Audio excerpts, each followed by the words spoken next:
കസ്തൂരിരംഗൻ റിപ്പോർട്ടിനെതിരെ കഴിഞ്ഞ വർഷം നവംബർ 15 നടത്തിയ ഹർത്താലിന്റെ മറവിലാണ് വനം വകുപ്പ് ഓഫീസ് തീയിട്ടത്. ഇതിൽ പോലീസ് കേസെടുത്ത 11 പേർ നിരപരാധികളാണെന്ന് കാണിച്ച് താമരശ്ശേരി ബിഷപ്പ് മാർ റെമിജിയോസ് ഇഞ്ചനാനിയിൽ ആഭ്യന്തര വകുപ്പിന് കത്ത് നൽകിയിരുന്നു. ഈ കത്തിന്റെ അടിസ്ഥാനത്തിലാണ് അന്വേഷണം നടത്താൻ ആഭ്യന്തര വകുപ്പ് ക്രൈംബ്രാഞ്ചിനെ ചുമതലപ്പെടുത്തിയത്. ഡിജിപിയുടെ ഉത്തരവ് ഈ മാസം 9 കോഴിക്കോട് ക്രൈംബ്രാഞ്ചിന് ലഭിച്ചു.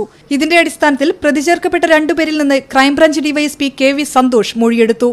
തങ്ങൾ സംഭവം കണ്ടുനിന്നവരാണെന്നാണ് ഇരുവരും നൽകിയ മൊഴി. ഓഫീസ് കത്തിച്ചതുമായി ബന്ധപ്പെട്ട് വനം വകുപ്പ് നൽകിയ റിപ്പോർട്ടിൽ ചെമ്പുകടവ് വികാരി ഫാദർ സജിയുടെ പേരുണ്ടായിരുന്നെങ്കിലും സഭയുടെ സമ്മർദ്ദം മൂലം പോലീസ് പ്രതി ചേർത്തിരുന്നില്ല. ആസൂത്രിതമായ അക്രമത്തിൽ നിരവധി പ്രധാനപ്പെട്ട കേസുകളുടെ രേഖകൾ നശിച്ചിരുന്നു. ഓഫീസ് പൂർണ്ണമായും കത്തിപ്പോയി. നിരവധി വാഹനങ്ങളും നശിച്ചു.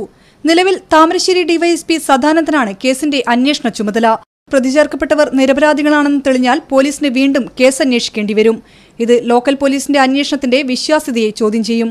കേസ് അട്ടിമറിക്കാനുള്ള നീക്കമാണിതെന്നാണ് പോലീസ് വൃത്തങ്ങൾ നൽകുന്ന സൂചന. ഷിത, മീഡിയ 1 കോഴിക്കോട്.